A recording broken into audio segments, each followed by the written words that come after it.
অভাবের কারণে ছেলের চিকিৎসা করাতে পারেনি হতদরিদ্র বাবা। উপায় না পেয়ে হাসপাতাল থেকে বাড়িতে এনে মৃত্যুর অপেক্ষার প্রহর গুনছিলেন তিনি। অপেক্ষার শেষ হয় প্রায় 24 ঘন্টা পর মারা যায় 16 বছর বয়সী কিশোর সুমন। চোখের সামনে ছেলেকে মরতে দেখেন অসহায় বাবা। শনিবার সকালে ঠাকুরগাঁও বারাডাঙ্গি উপজেলার আমদানখড়ি ইউনিয়নের জুগিহার কাশিবাড়ি গ্রামে এ ঘটনা ঘটে। মৃত সুমন ওই গ্রামের নজরুল ইসলামের ছেলে। এর আগে গত শুক্রবার সকালে তাকে রংপুর মেডিকেল কলেজ ও হাসপাতাল থেকে মুমূর্ষু অবস্থায় বাড়িতে নিয়ে আসে স্বজনরা। আমি শরীফের কাছে যেটা শুনছি, ডাক্তার আইসিইউতে রাখতে বলছিল। আইসিইউতে যে রাখবে ওই ছেলের বাবা, ওর তো 10 টাকা নেই। এই যে আমরা ওই দিন 7,000 টাকা উঠিয়ে দিয়ে গ্রামবাসী, তারপরে ওনাকে পাঠাচ্ছি ওনার গাড়ি ভাড়া দিয়ে। কিভাবে উনি আইসিইউতে ভর্তি করবে? ওই যে রাত্রে ভাত খাবে, চাউলটা তার নেই, ট্রিটমেন্টটা হলো না অভাবের কারণে।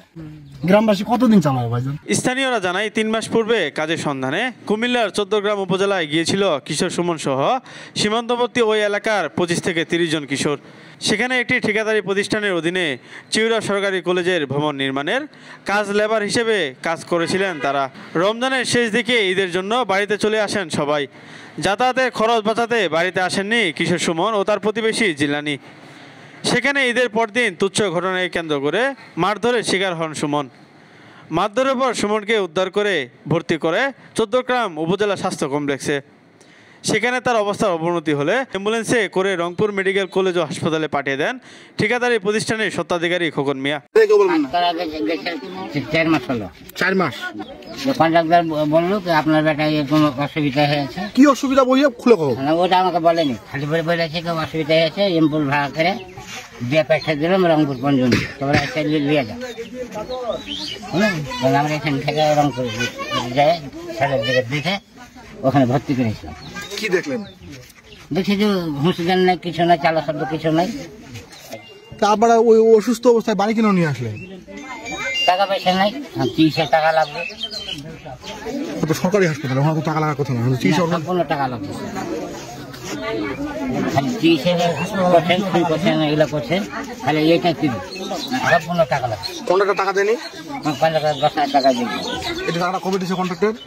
যে কালকে দিয়েছিল 5,000, ওটা করে দিয়েছিল 5,000। রংপুরে 5 দিন চিকিৎসার পর সুমনের স্বজনদের উন্নত চিকিৎসার জন্য স্থানীয় বিশেষায়িত একটি ক্লিনিকে রেফার করে দেয় হাসপাতাল কর্তৃপক্ষ।